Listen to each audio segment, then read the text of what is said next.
My husband came out as straight after becoming obsessed with Christianity. So we've been married for like 3 years and dated for about 2, in total, 5 years of a gay relationship. We're 2 men, have always been 2 men. And I, 28 male, don't think that's going to change anytime soon. My husband, 27 male, and I have had a rather healthy relationship for the most part. Of course we have minor arguments every now and then, but what relationship is perfect? In the end we always resolve them, and our affection would continue as normal. This is kind of why I'm really confused by what's going on with us. Why now? I'm a Christian. I know a lot of people don't like the idea of that, but gay Christians do exist. My husband was agnostic, not necessarily an atheist, just wasn't completely on board with any religion. And that's fine, I would have supported him if he found peace in literally anything. He didn't need to become a Christian, and honestly, as selfish as this sounds, I wish he didn't. I know this makes me sound like a terrible person, but he changed so drastically afterwards, and I miss the man he used to be. It was a slow start. He asked me about verses from the Bible, we went to church, he even fasted for Lent. Christmas this year was much more than just presents, and I was happy that I had this piece of me to share with him now. I was raised religious and struggled with my identity. If it weren't for other queer Christians, I would have left Christianity. I was glad that I still had these things we could bond over, but it kept ramping up. All of a sudden he's going to church more than I am, which is perfectly fine. Is always carrying a Bible with him, and will randomly cite a verse when we're having political discussions.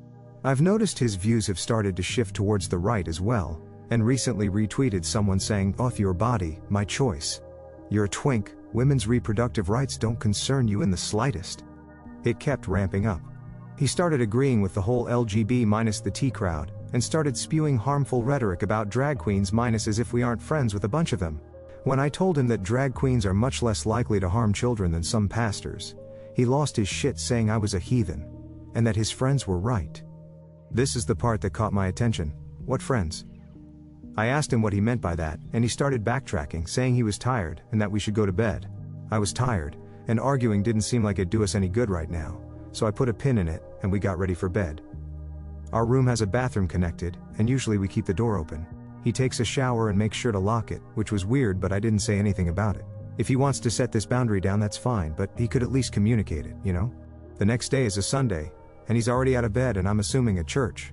I get up and got ready, but once I arrived I realized he wasn't there. That confused me, so after the service I called him asking him where he was. He tells me he's in church, but I told him I was here too and didn't see him.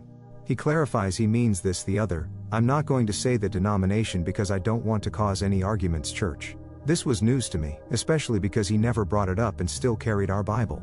I told him to send me the address and I'll pick him up so we can get brunch, but he tells me that he doesn't want his friends seeing me. That hurt. I asked him if we could at least meet up and he said he'll see me at home. After a few hours he finally comes home.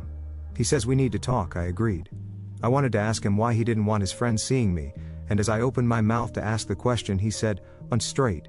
I stared at him for a bit, and he continued, explaining that his church helped him realize he wasn't going to see the kingdom of God if he continued living in sin, and that he needed to leave me as soon as possible. He told them about the pastor comment I made last night, and they said that I was a devil trying to lure him away from Christ.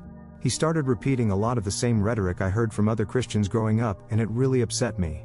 He even said that I could be saved, and that I already had the traditionally masculine look, and that I just needed to steer away from homosexuality.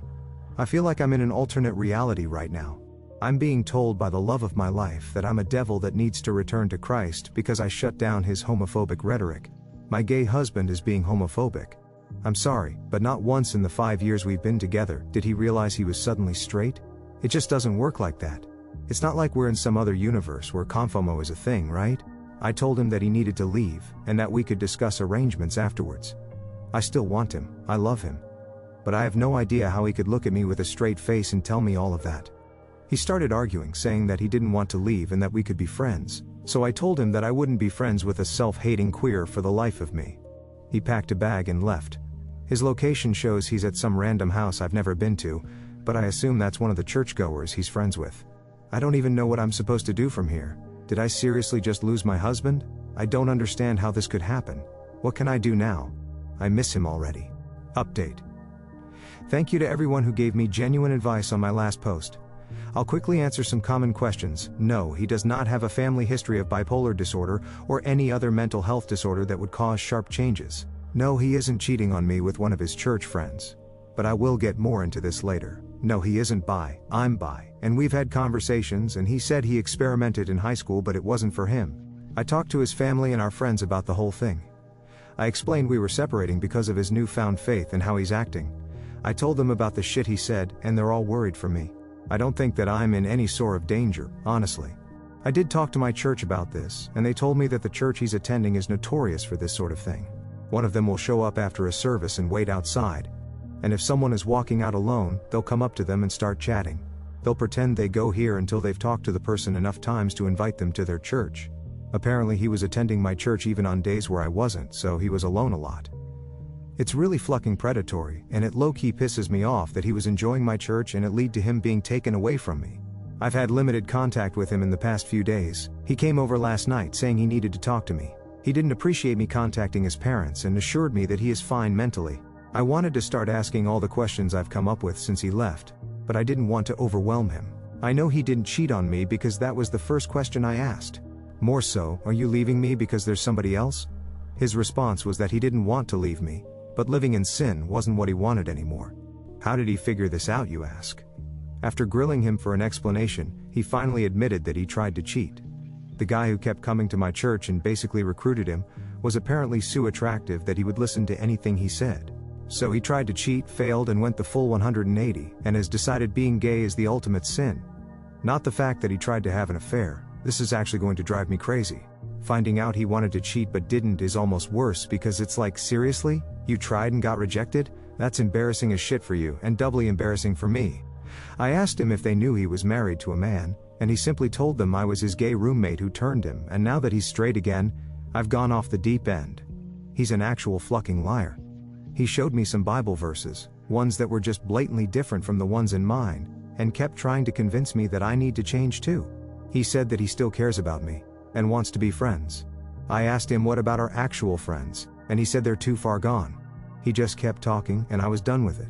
He isn't the man I fell in love with, and it pisses me off. He wasn't even dressing the same anymore. Fucking white dress shirt and slacks and the most boring hairstyle ever. He didn't look like my Anthony. The more he talked at me, the more it was clear I didn't want to be with the man he is now. He left, and for the second time in our life, he walked out that door without saying I love you, and I was fine with that. This morning I talked with my lawyer, and I am going through with a divorce. After I was done, I stopped by where he was staying and knocked on the door, half wanting whoever owned the place to be there when I gave him the papers, half because I didn't want him coming to my home anymore. When the man opened the door, I realized this is who he was talking about, and it took a bit to keep my anger in. I asked for my husband, and when he saw me, the look in his eyes made it clear that he wasn't expecting this out of me. I made it clear to the other guy that I was handing my husband, divorce papers, to end our marriage, the gay one between two men. Us, we're those two men, because I don't know who needs to hear this, but if you wake up next to a man for 3 years out of your life, chances are you are a homosexual. So sorry to break it to you. I won't be able to go into details of the proceedings themselves, but I'm going to completely distance myself from him as best I can. His actions have been horrible on my health, and his family and friends can handle him better than I can. I'm going to miss the man he used to be, but I have my people surrounding me. I'm going to be okay. I hope for his sake he'll snap out of this one day, because the self-hatred isn't healthy, but when he does I won't fucking be there.